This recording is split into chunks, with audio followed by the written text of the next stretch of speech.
Hello दोस्तों, स्वागत है आप सभी का आपका अपना रॉयल एक स्टडी चैनल में। आज का हमारा न्यू टॉपिक है चक्रवृद्धि ब्याज का पार्ट 10 वीडियो। इससे पहले मैं चक्रवृद्धि ब्याज का बहुत ही अच्छे तरीके से आप सभी को पढ़ा चुका हूं। अगर आप नहीं देखे हैं तो जाकर जरूर देख लीजिए, जिसका लिंक आपको इस वीडियो के डिस्क्रिप्शन में मिल जाएगा।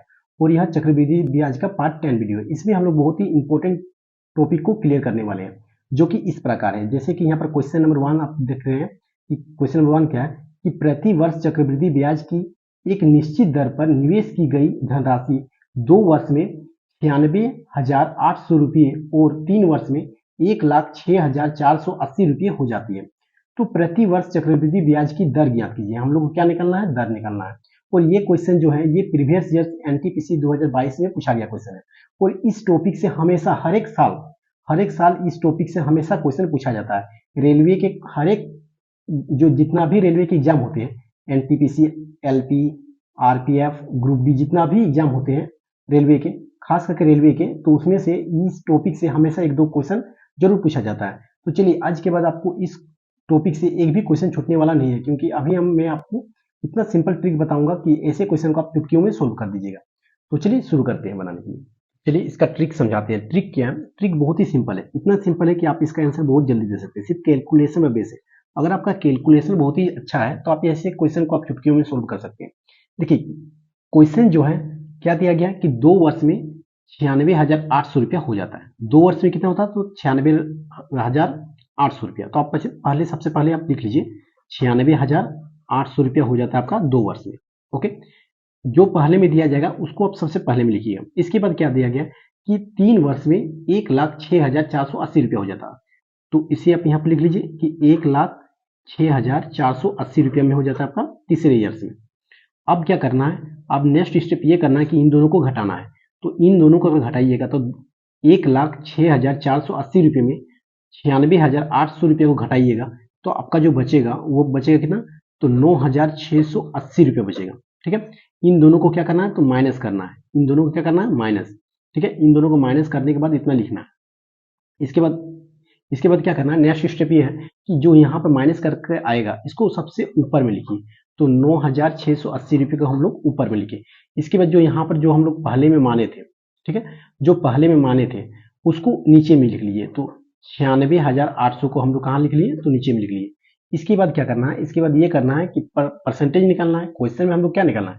परसेंटेज में आंसर देना है। और दर निकालना, तो दर हमेशा परसेंटेज में होता है। तो परसेंटेज के लिए क्या करेंगे? तो इंटू 100 करेंगे।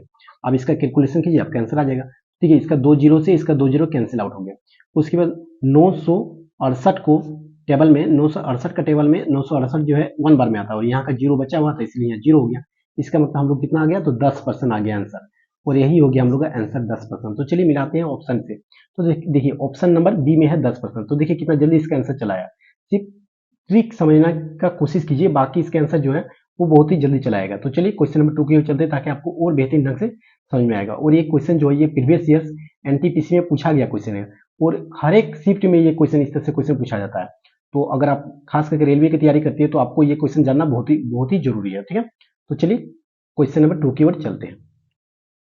तो चलिए क्वेश्चन नंबर 2 को बनाने स्टार्ट करते हैं। क्वेश्चन नंबर 2 क्या है कि एक धनराशि चक्रवृद्धि ब्याज द्वारा 3 वर्ष में 2400 रुपये तथा 4 वर्ष में 2520 रुपये हो जाती है। तो ब्याज का दर ज्ञात कीजिए। ठीक है, यहाँ पर 2 बार दर लिखा गया क्योंकि टाइपिंग थोड़ा सा मिस्टेक हो गया था इसीलिए। ठीक है, तो एक दर हम क्या करते हैं? कैंसिल आउट कर देते हैं। तो चलिए इसे सेम टू सेम ट्रिक के माध्यम से इस क्वेश्चन को भी सोल्व करेंगे, क्योंकि सेम टू सेम क्वेश्चन है। क्वेश्चन क्या है कि एक धनराशि चक्रवृद्धि ब्याज द्वारा 3 वर्ष में 2400 रुपया हो जाता है तथा 4 वर्ष में 2520 रुपया हो जाता है। तो ब्याज का दर ज्ञात करना है। तो सेम ट्रिक के माध्यम से इस क्वेश्चन को भी हम लोग सोल्व करेंगे। सबसे पहले क्या करेंगे कि देखिए क्वेश्चन जो दिया जाएगा उसको सबसे पहले लिखना है। 3 वर्ष में 2400 रुपया हो जा रहा है, तो सबसे पहले 2400 रुपया लिख लीजिए। ठीक है, 3 वर्ष में 2400 रुपया हो जा रहा है। इसके बाद 4 वर्ष में 2520 रुपया हो जा रहा है। 4 वर्ष में कितना हो रहा है? तो 2520 रुपया हो रहा है। इसके बाद इन दोनों को क्या करना है? तो इन दोनों को माइनस करना है। तो अगर 2520 रुपया में अगर 2400 रुपया घटाएंगे तो हम लोग को बचेगा कितना? तो 120 रुपया बचेगा। इसके बाद नेक्स्ट स्टेप क्या करना है? नेक्स्ट स्टेप ये है कि जो यहाँ पर बचेगा घटाने के बाद उसे सबसे पहले आप ऊपर में लिख लीजिए। इसके बाद जो सबसे पहले हम लोग माने थे, ठीक है, हमेशा ध्यान रखिएगा कि पहले को लिखना है। ठीक है, तो जो सबसे पहले को रखे थे उसको आप नीचे में लिख लीजिए। ठीक है, तो 2400 को आप क्या कर लीजिए? तो नीचे में लिख लीजिए। इसके बाद इंटू कीजिए और हम लोग को दर निकालना है और दर हमेशा किसमें होता है, परसेंटेज में दिया गया। तो हम लोग परसेंटेज के लिए यहाँ पर क्या लगाएंगे, तो 100 लगाएंगे। इसके बाद इसका कैलकुलेशन कीजिए, आपका आंसर आ जाएगा। तो देखिए इसका 2 जीरो से इसका 2 जीरो कैंसिल आउट हो गया।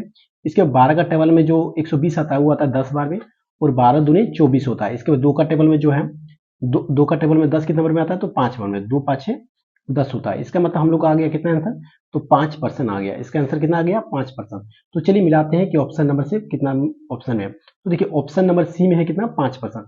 आई होप कि जो आपको हमारा ट्रिक है वो पसंद आ रहा होगा।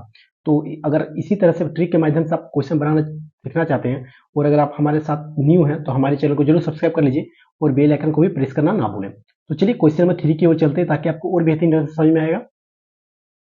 तो चलिए क्वेश्चन नंबर 3 को बनाने स्टार्ट करते हैं। क्वेश्चन नंबर 3 क्या है कि कोई धनराशि एक निश्चित वार्षिक चक्रवृद्धि ब्याज दर पर 2 वर्ष में बढ़कर 12,100 रुपया और 3 वर्ष में बढ़कर 13,310 रुपया हो जाती है।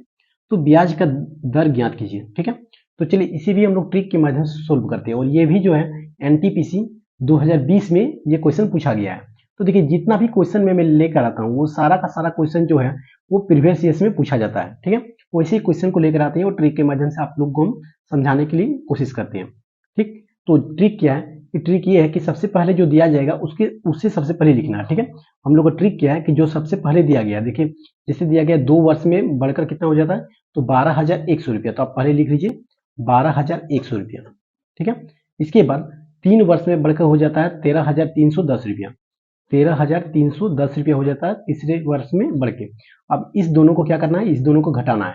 अगर इन दोनों को घटाइएगा 13,310 में अगर 12,100 रुपये घटाइएगा तो आपका आएगा कितना, तो आएगा आपका 1,210 रुपया आएगा। ठीक है, कितना आएगा, 1,210 रुपया। यहाँ तक कोई दिक्कत नहीं। इसके बाद जितना है यहाँ 1,210 रुपया, उसी आप क्या कीजिएगा, तो उसी आप सबसे ऊपर में लिखना है। कहाँ लिखना है, सबसे ऊपर में। तो लिखते हैं यहीं पर 1,210 रुपया। इसके बाद क्या करना है, जो सबसे पहले में यहाँ पर आपको दिखाई दे रहा है कि कितना दिखाई दे रहा है, तो 12,100, इसी को आप सबसे पहले यहाँ पर नीचे लिख लीजिए। इसके बाद 12,100 को हम लोग नीचे लिख लिए, और परसेंटेज के लिए हम लोग क्या लगाएंगे, तो 100 लगाएंगे। इसके बाद देखिए ये इस 2 जीरो से ये 2 जीरो कैंसिल आउट, और 121 जो है वो 121 1 बार में कटेगा, और इसका पीछे जीरो था इसलिए जीरो लग गया। इसका मतलब हम लोग का आंसर कितना आया, तो 10% आया। आंसर कितना आया, 10%, और यही हो गया हम लोग का आंसर 10%। तो देखिए कितना जल्दी इसका भी आंसर चला आया। तो ऑप्शन से मिलाते हैं तो ऑप्शन नंबर सी में है 10%। ओके, तो आई होप कि आपको जो हमारा ट्रिक है वो पसंद आ रहा होगा। और अगर आप हमारे चैनल में न्यू हैं तो हमारे चैनल को जरूर सब्सक्राइब कर लीजिए और बेल आइकन को भी प्रेस कर लीजिए ताकि मुझे और मोटिवेशन मिले, और मैं इसी तरह से ट्रिक के माध्यम से आप सभी को अच्छे से अच्छे प्रीवियस ईयर्स के क्वेश्चन सोल्व कराते रहूँ। ठीक है, तो चलिए मिलते हैं नेक्स्ट पार्ट में, तब तक के लिए धन्यवाद, टेक केयर।